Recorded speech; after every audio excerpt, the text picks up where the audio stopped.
Magandang umaga po sa ating lahat. Update po muna tayo dito sa binabantayan nating bagyong si Salome mula sa nilabas natin Tropical Cyclone Bulletin kaninang 5 a.m. So itong si Salome ay nag-intensify into a tropical storm category kaninang 2 a.m.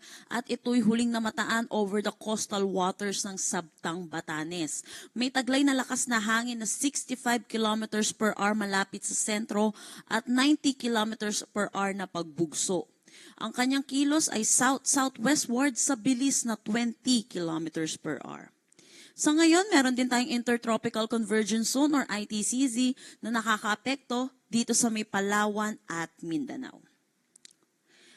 I-discuss po muna natin yung magiging track netong si Bagyong Salome.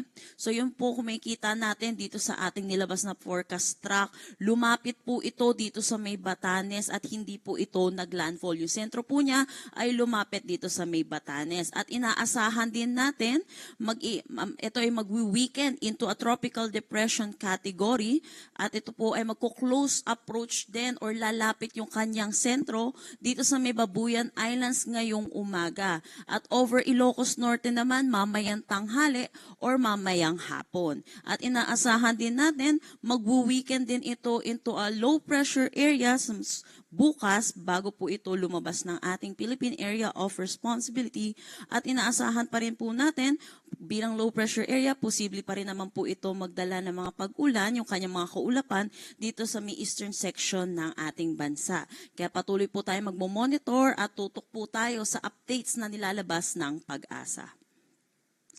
Dahil po nag-intensify ito into a tropical storm category, ang pinakamataas po nating tinataas ay signal number 2. Signal number 2 tayo dito sa may Batanes. Signal number 1 naman dito sa western portion ng Babuyan Islands, northwestern portion ng Ilocos Norte. Mag-ingat po ang ating mga kababayan dahil po sa mga malalakas na bugso ng hangin. Hinggil naman sa magiging paulan netong ni Bagyong Salome, inaasahan po natin ngayong araw ang 100 to 200 millimeters of rain dito sa may Batanes. At inaasahan naman natin bukas habang papalayo ng ating Philippine Area of Responsibility itong si Bagyong Salome, inaasahan natin hihina naman or mawabawasan yung mga significant rainfall dito sa Batanes, kaya't inaasahan na lamang natin ang 50 to 100 millimeters of rain. Pero ito po makikita natin, gaya po na sinabi ko kanina, magko-close approach po siya dito sa may Babuyan Islands at Ilocos Norte. Ito po ay nilabas po nating weather advisory. Ito lamang po yung possible na maka-reach po ng 100 to 200 millimeters of rain o kaya 50 to 100 millimeters of rain. Pero inaasahan pa rin po natin, makakaranas pa rin po na maulap na papawirin na may mga kalat-kalat na pag-ulan dito sa may Babuyan Islands, pati na rin dito sa Ilocos Norte, Apayao, Mainland, Cagayan, pati na rin sa may Abra.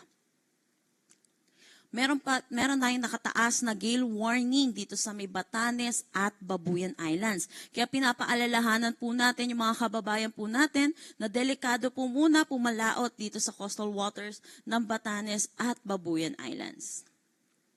Para naman sa magiging panahon natin ngayong araw, inaasahan natin makakaranas ng stormy conditions dito sa Batanes, dulot netong si Bagyong Salome.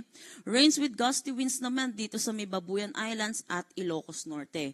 Inaasahan naman natin ang maulap na papawirin na may mga kalat-kalat na pag-ulan dito sa may Apayao, Mainland, Cagayan, pati na rin dito sa may Abra.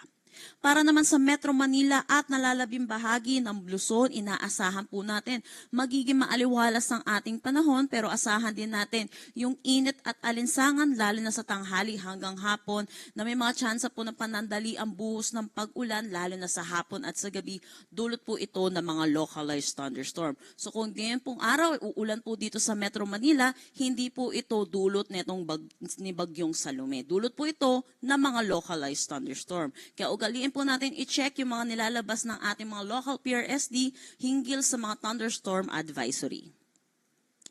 Agwat ng temperatura for Lawag, 25 to 29 degrees Celsius. Tuguegarao, 25 to 31 degrees Celsius. For Baguio, 18 to 23 degrees Celsius. Metro Manila, 25 to 32 degrees Celsius. Legazpi, 25 to 33. At Tagaytay, 23 to 30 degrees Celsius. Para naman dito sa may Palawan,